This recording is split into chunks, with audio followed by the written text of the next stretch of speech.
If there's such a thing as a timely historical detour, if that isn't an oxymoron unto itself, you're going to give that a shot today. Good morning to you. Good Friday morning. I'm Dejan Kovacevic of DK Pittsburgh Sports. This is Daily Shot of Steelers. Comes your way bright and early every weekday. If you're into hockey and or baseball, I also offer daily shots of Penguins and Pirates, the other two teams in town that I cover. I hope you'll check those out as well.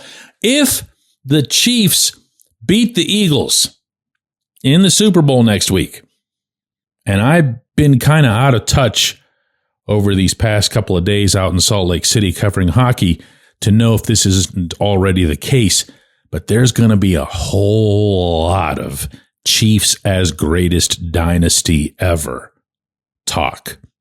And that's understandable on a couple of levels. One is that it helps build the hype for the game. Not that the game needs hype, but you're always looking for some kind of themes. You're looking for story subjects. And the other factor is it's kind of real. I'm not going to lie. The first time I heard it, it was late in that AFC Championship game that one of the broadcasters broached it. And I just cringed. Like, what are you talking about? Chiefs, huh? But here are the facts. In the 2020s, the Chiefs have won 3 of the past 5 Super Bowls, and they participated in a 4th. So if they win this one, that'll be 4 in 6 years. And you know who won 4 in 6 years. And because they won 4 in 6 years, were universally accepted as the greatest team of all time. And on that count alone, the Steelers of the 1970s, for the first time ever, would fall short because they won 4 times in 6 years, but they did not have an additional appearance in the game among those middle 2 teams. By the way, amusingly enough, one of which is still considered to be the Steelers' actual greatest single team of all time. And the Chiefs, of course, also have their incredible run of appearing in AFC Championship games. So, compelling subject, right? Fair subject, yeah? No, not really. Sorry, but I'm here today to preemptively rain all over this. And I could not care less if I come across as someone who was born and raised in Pittsburgh and who, during the Steelers' first run to the Super Bowl against the Vikings, and yes, I was really, really young, I was so superstitious that on my NFL bed sheets, I would contort myself to not make physical contact with the Vikings logo anywhere on my bed.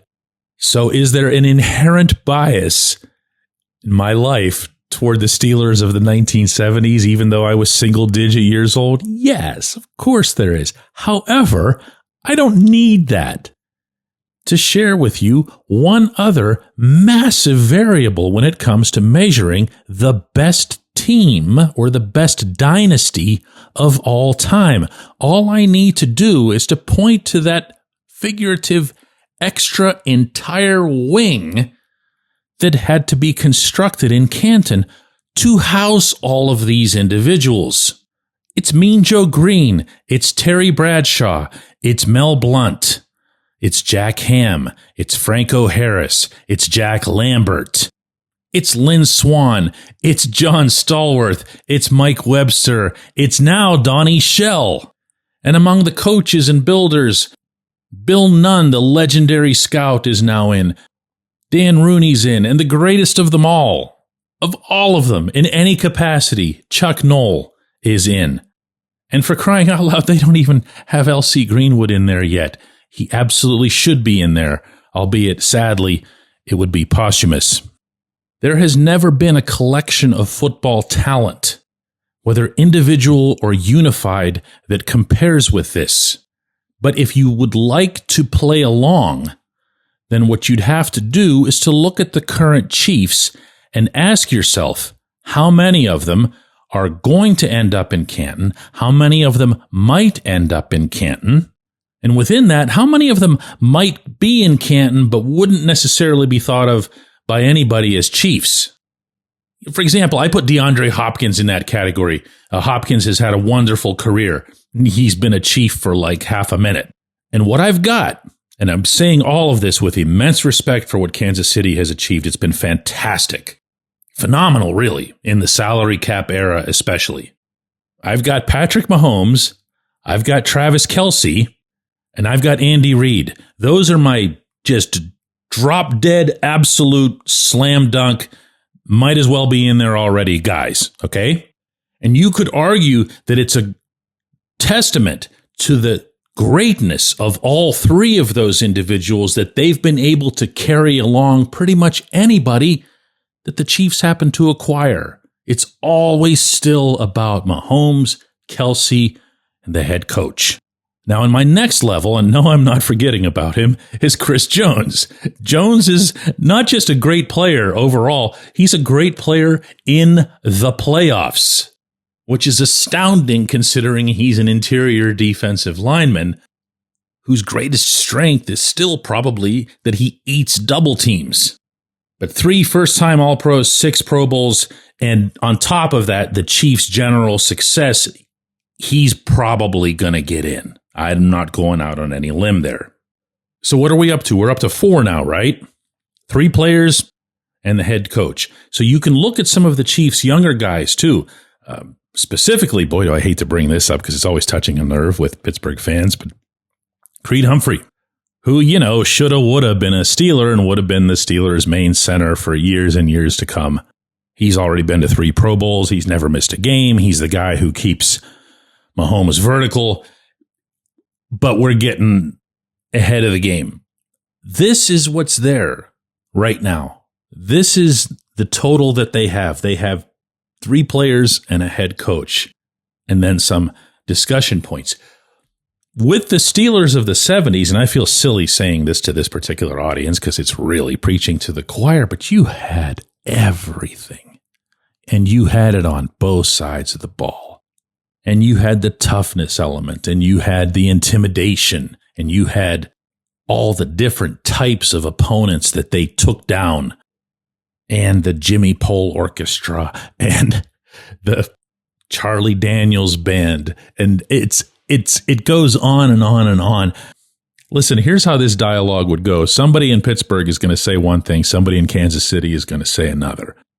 But my main counter would be a glowing compliment to the Chiefs, which is that you've had 3 of the most extraordinary individuals in the history of football that have accomplished the lion's share of this, and that's to their credit. When we come back, J1Q. Luxenberg, Garbett, Kelly & George is a personal injury law firm in Western Pennsylvania that represents injured people in automobile accidents, workers' compensation cases, and medical malpractice claims. The attorneys at Luxenberg, Garbett, Kelly & George pride themselves in doing what they say they're going to do. It's important to them that when they make you a promise, they keep that promise. And this law firm has been keeping promises for over 80 years. Luxenberg, Garbett, Kelly & George has been AV rated. That's the highest rating a law firm can receive for legal ability and ethics. And the lawyers at the firm have been designated super lawyers, that's a real thing, for over 15 years. Rare combination there. Luxenberg, Garbett, Kelly & George has offices in Cranberry, Newcastle, Beaver Falls, Butler, and Elwood City. Learn more about them at lgkg.com or by calling 888-842-5454. Again, that's 888-842-5454.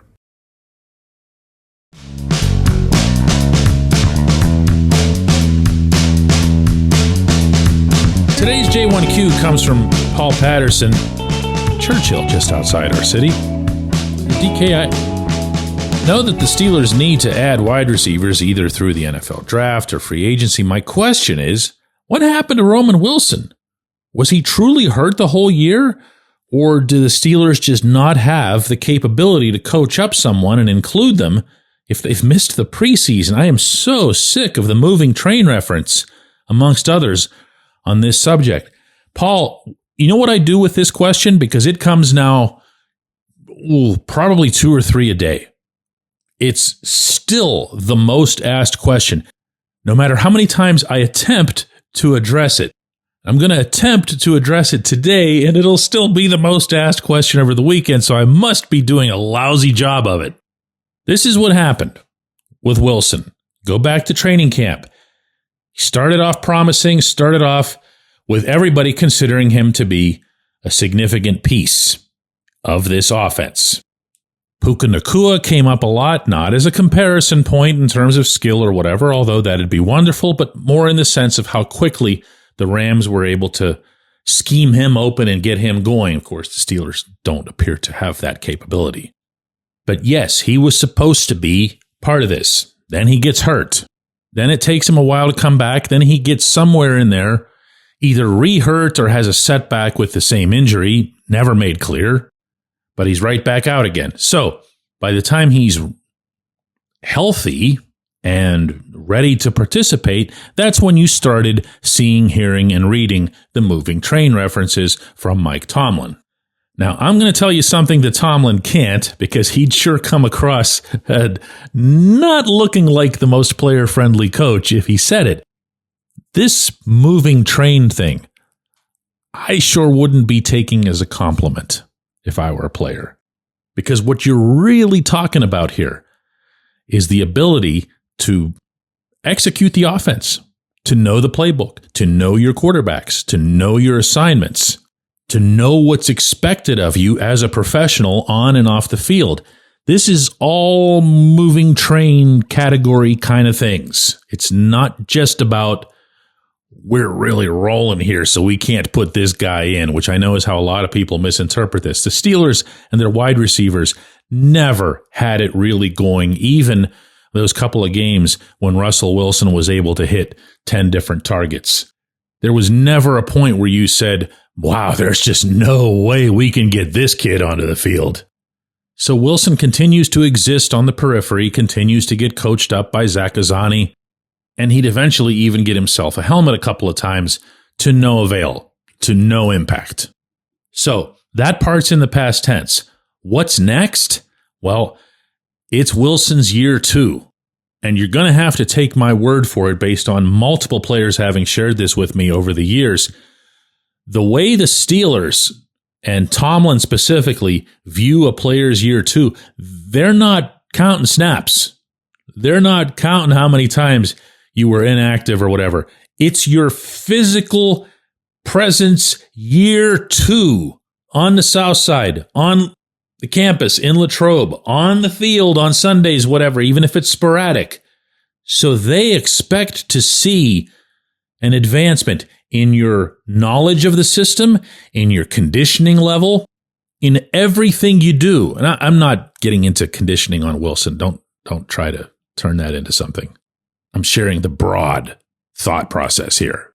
So are the Steelers going to enter the 2025 season presuming Wilson as a significant piece of their offense? Yes, I have no doubt about that. They have not buried him and his future. What they did do was bury him and his 2024, I think, pretty early. They just said, listen, this is going to be work. This is going to be all kinds of build up and education and everything else. But going into a year 2, none of that's going to be on the table. It can't be. It can't be. So I appreciate the question, believe it or not. I appreciate everybody listening to Daily Shot of Steelers. Hope you have a terrific weekend. I'll be spending mine fielding more questions about Roman Wilson, and we'll be back with another one of these on Monday, when, by the way, the Double Shot Show will return as well.